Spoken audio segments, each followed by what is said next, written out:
Accroché sur les collines du Rajasthan, voici le fort de Bangar, aujourd'hui abandonné. La bâtisse du XVIe siècle est entièrement en ruine, tout comme l'ancienne rue du marché. Les seuls habitants du village sont ces petits singes qui s'en donnent à cœur joie. Des vagues de touristes viennent chaque jour leur rendre visite. À première vue, l'endroit est plutôt paisible.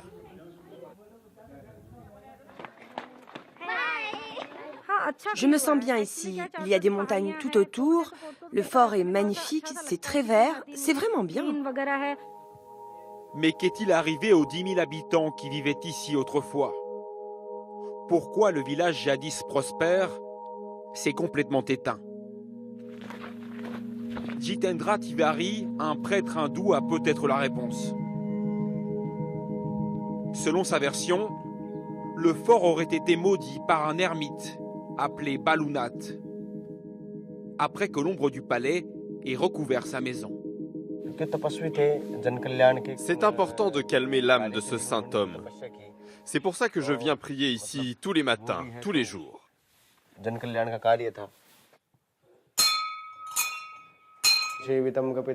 Selon Jitendra, la colère de Balunath aurait été terrible. Il aurait alors jeté un sortilège qui aurait entièrement détruit la ville, tué tous les habitants. Il y a tellement d'âmes autour d'ici. Je viens aussi prier pour elles, pour les calmer toutes, pour qu'elles demeurent en paix. Des milliers d'âmes continueraient donc à errer au milieu des ruines. Et ici en Inde, plus qu'ailleurs, ces croyances se sont rapidement répandues à travers tout le pays.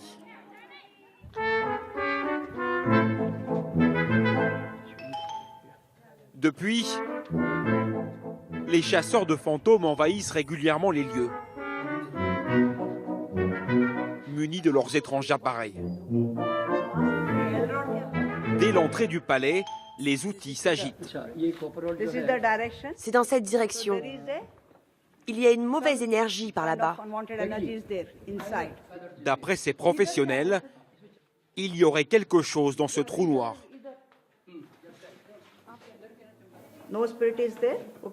Je pense qu'il n'y a pas d'esprit. C'est juste une énergie bloquée. On manque d'oxygène dans cette pièce. Et c'est pour ça que l'on se sent suffoqué. Pas bien. Les explications ne sont pas très convaincantes.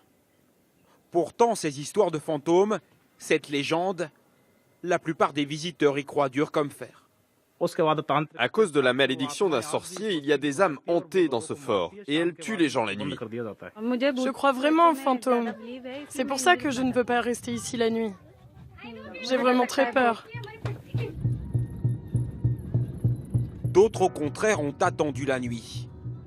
Olan et ses amis arrivent tout juste de New Delhi. Bercés aux histoires d'horreur, ils sont en quête de frissons. L'accès au fort est interdit après le coucher du soleil. Pour y pénétrer, il faut escalader ce portail de 4 mètres. Selon les rumeurs, ceux qui y viennent la nuit n'en ressortent pas vivants. Alors plus ils avancent, et moins les garçons sont rassurés.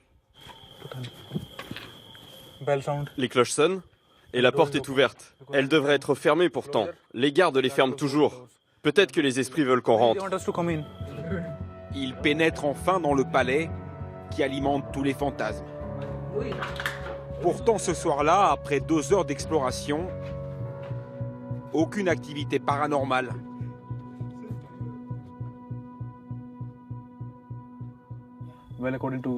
D'après plusieurs sources, ce fort est l'endroit le plus hanté d'Asie. Mais nous avons pu maîtriser nos peurs et visiter entièrement le fort par nous-mêmes. La prochaine fois, si je dois venir tout seul, je pourrai le faire. Le fort demeure malgré tout un important lieu de culte et de dévotion en Inde. Bangar est un de ces villages fantômes de par le monde qui fascinent tant. Leurs mystères, leurs légendes traversent les siècles et les continents.